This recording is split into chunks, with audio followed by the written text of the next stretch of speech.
Assalamualaikum warahmatullahi wabarakatuh. Perkenalkan, nama saya Anwar. NIM saya 2892050060. Saya dari Prodi Manajemen. Tujuan saya membuat video ini untuk melakukan ujian tengah semester Sistem Informasi Manajemen dengan dosen pengampu Ibu IPA Mas Ripa SEMM.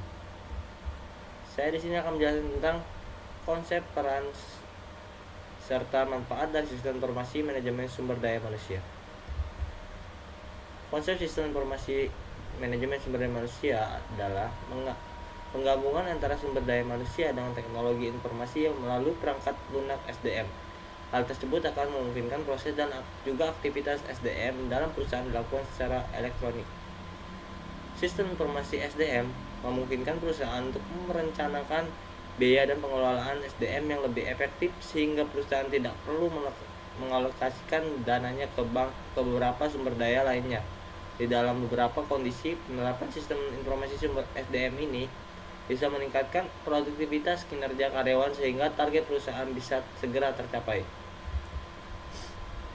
Manfaat sistem informasi manajemen sumber daya manusia. Yang pertama, meningkatkan efisiensi.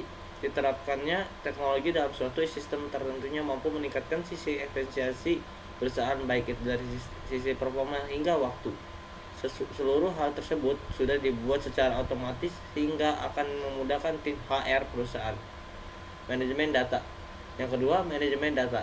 Dengan menggunakan sistem informasi sumber daya manusia, maka tim HR sudah tidak perlu lagi menyimpan ribuan data berkas secara manual dan pusing-pusing dalam mencarinya. Seluruh data tersebut tersimpan di satu tempat sehingga akan lebih mudah untuk dilacak dan diperbarui. Yang ketiga, meningkatkan produktivitas. Bila perusahaan sudah berhasil memangkas waktu dalam seluruh ulasan yang sifatnya manual, maka karyawan pun bisa melakukan pekerjaan lainnya atau bisa lebih fokus dalam menerapkan strategi demi mencapai tujuan perusahaan.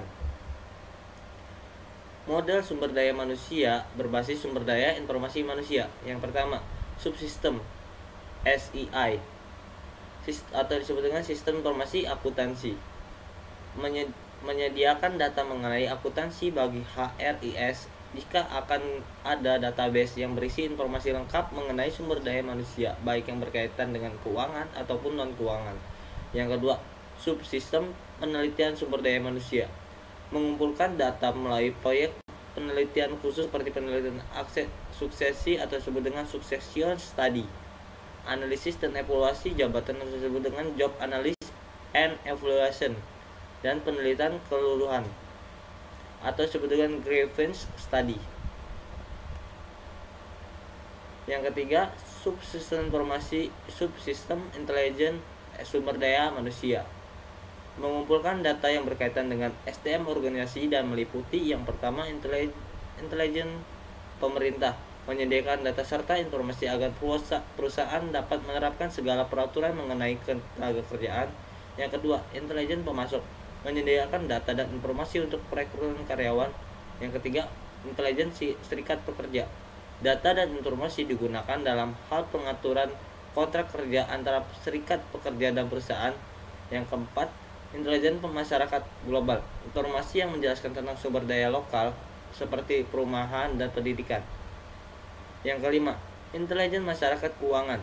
Data dan informasi berisi tentang ekonomi dan perencanaan personil. Yang keenam, intelijen kompetitor. Memberikan informasi mengenai praktik personalia dari perusahaan kompetitor dan mungkin informasi karyawan yang berpotensi direkrut oleh Anda. Konsep HRM.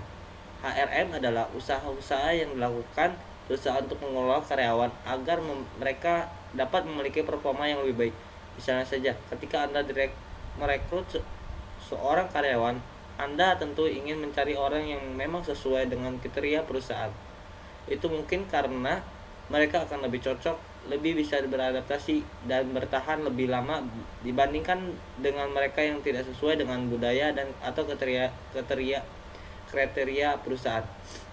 HRM diciptakan untuk memaksimalkan performa karyawan dengan lebih efektif. Perusahaan akan memanfaatkan skill karyawan sesuai dengan keahlian yang mereka kuasai dan menerapkan posisi yang tepat. Nantinya, karyawan diharapkan dapat bekerja sesuai dengan tanggung jawabnya masing-masing sesuai dengan keahlian mereka. Manfaat human resource management. Yang pertama, membina sumber daya manusia di perusahaan. HR memiliki peranan dalam membina karyawan supaya kinerja mereka semakin baik dan memastikan mereka berada pada posisi pekerjaan yang tepat. Hasilnya mereka dapat memiliki performa yang lebih maksimal. Yang kedua, mencapai tujuan perusahaan. Pemanfaatan HRM salah satunya adalah untuk mempercepat tercapai tujuan perusahaan. Berbagai cara dilakukan agar pemanfaatan sumber daya manusia serta operasional perusahaan dapat berjalan lebih efektif sehingga perusahaan dapat meraih keuntungan. Yang ketiga, menghemat waktu dan biaya. Pemanfaatan human resource management secara optimal tidak hanya menyingkat waktu tetapi juga biaya. Misalnya saja, salah satu caranya adalah menggunakan sistem HRIS seperti Talenta yang akan membuat proses administrasi HR jadi lebih mudah dan cepat eksekusinya. Sumber daya manusia tradisional. Manajemen tradisional adalah sistem dalam manajemen yang berperan penting sebagai orang pada posisi agar dapat mempertahankan status QO dan mengendalikan bawahannya agar mematuhi aturan yang telah ditetapkan sebelumnya.